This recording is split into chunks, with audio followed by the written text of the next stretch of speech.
And so my name's Amir Jina. I'm an assistant professor here at Harris. And Ryan and Fiona thankfully set this up for me very well. So they were talking, they exposed this idea or introduced you this idea of the fundamental trade-off that we think about in environmental economics. How much environmental damage can we afford given the benefits that we get from causing those damages? In a way, that's one of the fundamental questions that we're dealing with. And one side of the equation that I work on for that is quantifying what those damages are. So I've called this evidence of change. What we're trying to do is we're trying to develop the evidence on what the impacts of climate change on society are. And there's a couple of unique things in how we're doing this. And the first, we've tried to approach this more as economists, to think about climate change not just as a purely environmental problem, but think about it as a social and economic problem. And so that's one way in which we have slightly different evidence here than what had typically been the case 10, 15 years ago. The other is we're very much focused on trying to make this as local and as empirically calibrated as possible. We want this evidence to be based on hard data in a way which hadn't really been the case before. So when Ryan stands up and says CO2 that's released might cost $40 a ton in terms of the damages that it creates around the world, we want to make sure that you can trace that number all the way back to each individual loss that is being experienced in different aspects of the economy. So it's not just getting the evidence of climate change, it's also changing the way we present that evidence and calculate that evidence. And maybe I'll have the same problem. Okay, so we're going to start by talking about the United States. And this is some work we did a few years ago. So first of all, the planet's warming. We are currently on or in between a couple of trajectories. The blue lines here are the historical temperatures from throughout the 20th century, from the start of the 20th century. And these three different colored lines coming out here are temperature projections just for the United States based on different emissions scenarios. So the red one being one where we continue on a kind of business as usual path. That's a little bit misleading, but one where we continue on the same trajectory of emissions as now and don't change very much in terms of our energy efficiency, et cetera, and or decreasing our fossil fuel usage. And that would be this red line here, which by the end of the century would be talking about changes on the continental United States of about 5 or 6 degrees Celsius or 8 to 10 degrees Fahrenheit. So some serious changes. There's a scenario here where we mitigate more, where we decrease our emissions and we decrease the causes of climate change. This yellow line, and the Paris Accord commitments, if every country in the world agreed to them or upheld them, would get us in somewhere in between these two lines, a little bit closer to the yellow line. The green line, which would see us reach net zero emissions over the next couple of decades, is something that we've almost certainly already overshot. So we can kind of sadly ignore the best case scenario here and just think about the difference between these two slightly worse case scenarios. From our point of view, the strong climate policy needs to have a strong evidence base to be able to think about what the benefits are from reducing those emissions. This is how we put the costs on what climate change is doing to us. So that's a little bit abstract. This is one of the ways we're thinking about changing this. This is reframing the evidence to be a little bit more about people. So I'm very proud of this figure, so I'm going to leave it up for a little while and let you pick out your favorite state, whether it's the one you came from or just one you happen to like. I'm not from the US, and I have some kind of fascination with Wyoming because it's a square, and nothing where I come from was a square. So that's what I'm going to look at. But Illinois is here if you want to look at this. These are the current summer temperatures in Illinois, so averaged over the last 20, 30 years. Here is what they will go to under that business as usual scenario. If we do nothing about climate change, here's what will happen to the temperatures. And on the side are current summer temperatures in different countries around the world. So you see what's happening to Illinois. It's moving from being here somewhere in the middle, 75 degrees Fahrenheit, to being up about 85 hotter average summer temperatures than any current state has in the United States. It's kind of on par with current Indian average summer temperatures. So some of these changes are pretty significant, and they're felt differently in different parts of the country. So what do? The first step is to collect as much data as possible. And we end up running statistical models which give us something like this.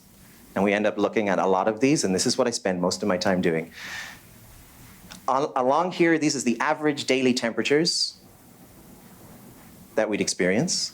And I'm just going to give you the example of mortality for the sake of explaining this. And this is a mortality rate on the y-axis. What this is showing you is that compared to a day at an average temperature, if you experience a warmer day, your mortality rate increases.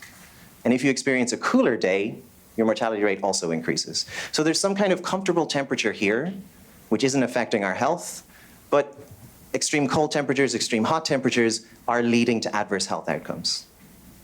So when we think about this under the context of climate change, if we take these relationships estimated with current data and project them forward, not thinking about adaptation very much at the moment, we have scope to get winners and losers. The pictures from climate change is a little bit more complicated. I know I saw it. Okay. So everything here red is bad. That's an increase in mortality rates. Everything here blue is good. That's a decrease in mortality rates. And you see that there is very different effects across the US. Places in the southern part of the United States, which are colder, which have temperatures around here, are just having temperatures increase, so they're only getting increasingly bad effects. Places that are down here are actually seeing some benefits, because as they warm, they start to see less mortality as the temperatures warm. So that was a case where there's winners and losers. There's cases where there's no winners. I originally titled this slide just losers, but I didn't really like the tone of that. But a case where there's no winners, so something like labor productivity, where for most of the temperatures we experience, there's no decrease, but after a certain threshold, people start to work less. And so across the US, we see this just as a decline in labor productivity as those temperatures heat up. So we do this again and again and again, many times. We actually do it for 26 different one of these relationships, and we sum them all up and present them in a set of different maps. This is the mortality that I showed before, labor productivity here broken out into different categories. Now keep in mind, there's no adaptation here. So what this is saying is, it's more like thinking about what are the risks to the current US economy as temperatures warm under this high business as usual scenario, high emission scenario. We can apply values to these and start thinking a little bit more about the total costs and then the trade-off among these. And we get a map of the total damages, which shows you that the southern United States is much more negatively affected than the northern parts of the United States. I could talk about this for a while, but just to go somewhat quickly to it and point out some effects. What's happening here across the whole national economy is for this temperature is roughly about a 3 to 5% loss in GDP. This is bad for the whole United States. It's not bad for everybody in the same way. So part of trying to do this in a high resolution local way is showing that effectively there's an effect of climate change here on equality across the country. If we grab the poorest 10% of counties, 3,000 counties in the United States, and we look at their effects from that previous graph based on their income, so the poorest 10% all the way up to the richest 10%, you see that most of the damages here are being experienced by the poorer counties, those in the southern United States. So climate change here is having an effect which is not really just on the environment around us, but also on the society around us and the things that we think about that society. The fairness of the outcome here is something which is a question we should be thinking of. Okay, so then we want to take this global. We want to look beyond the US borders. The current state of the art in doing this, and this is a model for which the researcher who designed it won the Nobel Prize, largely for this research, last year. How we think about the effect of climate change on the economy, and it was always done, or it had been predominantly done for years, using this model which had one global region. So those differences that I just showed you between the north and the south of the United States are smeared over here. And that's not even to mention the larger differences you could see between the United States and somewhere in the middle of sub-Saharan Africa. There's been slight improvements to that, where we increased the spatial resolution, but things really stopped here for a long time. And so what we've decided to do is bring more information to this question. We've divided the world up into 25,000 different regions, roughly the size of counties in the United States, where we're looking at these damages. We go through the same process. We collect a lot of data, but we do one new thing, which is where we think about adaptation and the cost of adaptation. And so what do we see? Oh. We then also want to see what the temperature changes are. So this is just the changes of the increase in the numbers of days above 32 degrees Fahrenheit or 32 degrees Celsius or 90 degrees Fahrenheit between 1980 and 2050. This is the increase in number of those hot days. You can see Illinois around here, other places in the world changing a lot. We know that these types of thresholds matter, so that's one of the reasons why we think of temperature in this way. And what do we do? We collect a lot of data like we did before. Now we've got mortality rate data covering 56% of the world's population and counting. We're trying to increase this as we go along. And we estimate those same curves. Now this is something a little bit different. If we add up all of those as we project them into the future and look at what the effects are, here's what's happening to mortality rates. So these are the global impacts through time, and this is the change to mortality rates. The current mortality rate in the United States is about 1,000 per 100,000. This would show a change of about 20% by 2100. That's a huge change. But we want to think about what's happening as people adapt. So what happens as they get richer? As people get richer, these impacts become vastly less. In fact, they drop by about half. People start to invest in better building quality, people get more educated, people get air conditioners, people get ways to deal with this, better health systems. And so that confers a lot of benefits on people. As they also gain more experience of the climate about them, they start to adapt even more.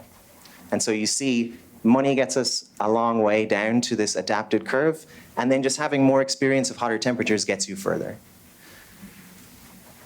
We have a way then to add back in what that costs us. All that adaptation doesn't come for free. So we have to pay to adapt. And in the end, this is what we would say is the full implications or the full cost of climate change globally speaking. Now again, this is added up for the whole world. And so what happens if we think about this spread out across? Do we see that same pattern of inequality? And the answer is yes, very much so.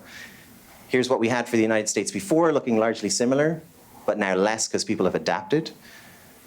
But look at the difference between wealthier countries in the north and the extreme south of the world and those through the tropics. These impacts are going to be largely borne by people in the tropics. And that's one thing which comes across in a lot of this research, is that the outcomes are fundamentally unequal across the world, and particularly across people with lower incomes, between people with higher and lower incomes. In the end, this was just looking at the example of heat and health. And so we can add up all of these damages. We can put values on those lives in a way that the government regulator would and say, what is the total cost here just from climate change having effects on mortality? And if we stay on that business as usual trajectory, the cost here is about $30 per ton released. And that's just for mortality alone. Before the Trump administration changed that value down to about zero, the best estimate was roughly $40, as Ryan said. And so we think that by including these data, by representing the rest of the world, we're able to not only give us a better picture of what's happening in terms of the damages, but also increase the credibility of that number. Okay, and the final thing that I wanted to talk about is one of the reasons why I'm excited to be in a policy school. This is work that I do with Michael Greenstone, who's going to be talking next, and a lot of other people in different universities around the world. We're largely based here in Chicago doing this. But one of the things which I find very encouraging and very much encouraged by being at a policy school is bringing this evidence to policymakers or to people beyond just the walls here in the academy. So we do a lot of media work.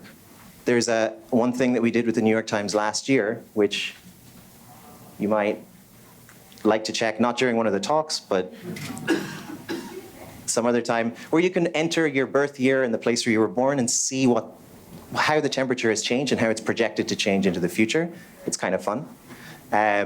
Maybe you've seen this already. So we engage a lot with that, trying to make this information relatable, trying to change people's minds a bit about it. We do events for the public as well. One thing that I'm very excited about, which is fulfilling a childhood dream, is I'm going to be advising the Museum of Science and Industry on trying to make educational programs about climate change impacts and incorporate that into their exhibitions. We're also working a lot with governments. We're working with the US Climate Alliance, for example, which is a group of states which have said, when the administration said, we're not going to adhere to the Paris Accord agreements anymore, they said, we're going to keep doing this. We're going to stick to this. It's a group of 28 states. And then finally, we partner with individual NGOs, people who might be able to use these data for something other than just making pretty pictures on a board. but actually for implementing these in real policy changes. So for example, the International Rescue Committee, we worked with them on a climate conflict risk tool, something that could help them plan for upcoming seasons and know where to place their resources and people. And so that's everything that we're doing on this front. And I think it's one of the things which is very much makes it beneficial to be sitting here in this school.